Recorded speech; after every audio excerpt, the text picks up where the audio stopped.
Hello guys, good morning, have a wonderful day. આજનો આપણો topic છે નવોદય એક્ઝામ વિડીયો એરેથમેટિક માટેનો. તો જો ચેનલ પર નવા હોય તો ચેનલને સબસ્ક્રાઈબ કરવાનું ભૂલતા નહીં અને વિડીયો પસંદ આવે તો વિડીયોને લાઇક કરવાનું ભૂલતા નહીં. એરેથમેટિકના એટલે કે અંકગણિતના આપણે આજે 4 પ્રશ્નો લીધા છે. તો ધ્યાનથી જોજો અને આ પરીક્ષામાં તમારે હંમેશા યાદ રાખવાનું કે જવાબ બને ત્યાં સુધી ઓરલી આવવો જોઈએ, તો એટલો સમય તમારો બચી જાય. પહેલો પ્રશ્ન છે 8 અંકની નાનામાં નાની સંખ્યા.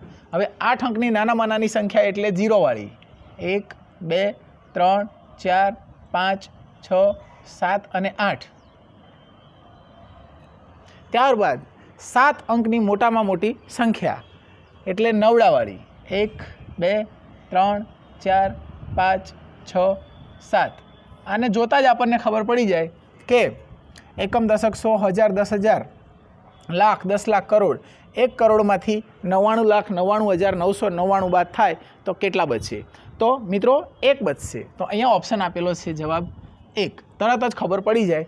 અહીંયા બીજો પ્રશ્ન લઈએ. એક ગરોળી 25 મિનિટમાં 675 સેમી અંતર ખસે છે. હવે 25 મિનિટમાં આપ્યું છે અને આપણે 1 કલાકમાં કેટલું અંતર ખસે તે શોધવાનું છે. 1 કલાક એટલે 60 મિનિટ. એટલે આપણે જો 25 મિનિટ આપ્યું હોય તો એનું 1 મિનિટમાં અંતર કેટલું કાપે તે આપણે શોધી કાઢીએ તો જવાબ મળી જાય. તો 675 ભાગ્યા 25 કરવાનું. 25 દુ ભાગાકારનો દાખલો તમે કરી શકો છો, પણ મૌખિક કરીએ તો વધારે સારું રહે. સીધું 25 દુ 50, 70 બચ્યા 5, 25 સિત્તા 175 એટલે 27 આવ્યા.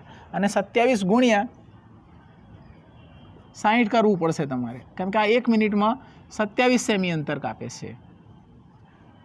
તો 60 મિનિટમાં કેટલું કાપશે? 6 સિત્તું 42, 42નો બગડો વધી 4, 6 દુ 12 ને 4 16, 16.20. અહીંયા 16.20 એટલે કે 16.2 આપેલો છે, એટલે આપણો જવાબ થઈ જશે ઓપ્શન ડી.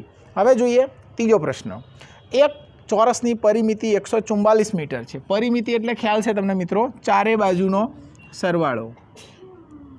તો આના અડધા કરીએ તો 72 અને 72ના પણ અડધા કરીએ એટલે 36, 36 દુ 72, બીજા 36 અને 36 દુ 72 એટલે 36 ચોક 144 થાય આ ભાગ.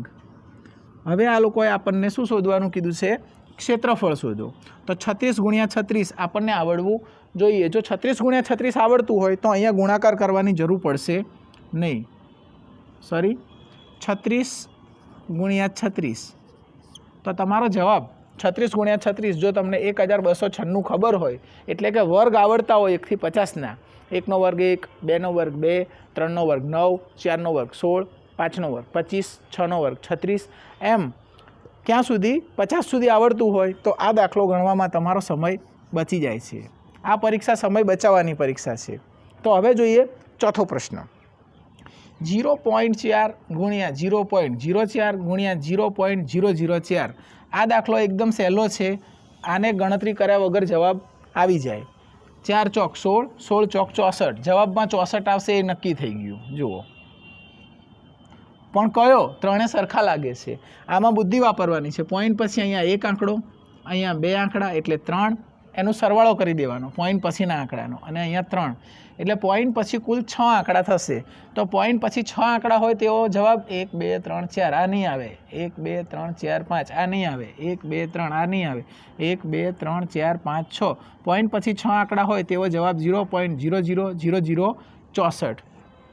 ગુણાકાર હોય ત્યારે હંમેશા તમારે પોઈન્ટની પાછળ કેટલા આંકડા છે તે તમારે જવાબમાં પોઈન્ટ્સ લગાડવા પડે. પહેલાં સાદો ગુણાકાર કરી દેવાનો, પછી પોઈન્ટ પછી જેટલા આંકડા હોય તે ગણી અને લગાડી દેવાના હોય છે. તો જોયું દોસ્તો, અહીંયા તમે મોટે ભાગે મેં દાખલા ઓછા કર્યા છે, ફક્ત ઓરલી જવાબ આવે તેવો પ્રયત્ન કર્યો છે. એટલે તમે પણ જો તમને 3 અંકની સૌથી નાનામાં નાની સંખ્યા કઈ છે દોસ્તો? તો 100. 3 અંકની સૌથી મોટામાં મોટી સંખ્યા કઈ છે? તો 999. તે રીતે 4 અંકની, 5 અંકની, 6 અંકની, અહીંયા 7 અંકની પૂછી છે, 8 અંકની, 9 અંકની, 8 અંકની પણ પૂછી છે. એટલે આવું જ્યારે પૂછાય તો તમને ફટાક દઈને મગજમાં આ સંખ્યાઓ ખુલવી જોઈએ, તો જ તમારો જવાબ સરળતાથી આવી જાય છે. એટલે તમારે ખાસ ઘડિયા પણ તૈયાર કરવાના છે. 1 થી 20, હું તો કહું છું 1 થી 30 ઘડિયા તમને આવડવા જોઈએ. તો દોસ્તો, જો તમે ઘડિયા તૈયાર કરેલા હશે, વર્ગ અને વર્ગમૂળ, ઘન અને ઘનમૂળ આવી નાની નાની વસ્તુઓ મૌખિક રાખેલી હશે, તો તમને ઘણો બધો સમય પરીક્ષામાં બચી જશે. તો આવા નવોદયને લગતા ઇમ્પોર્ટન્ટ ક્વેશ્ચન્સ આપણી ચેનલ પર આવતા રહેશે, અને તે જોવા માટે ચેનલને ખાસ સબસ્ક્રાઈબ કરવાનું ભૂલશો નહીં. મળીશું આવતીકાલે નવા વિડીયો સાથે. ત્યાં સુધી આવજો. Thank you.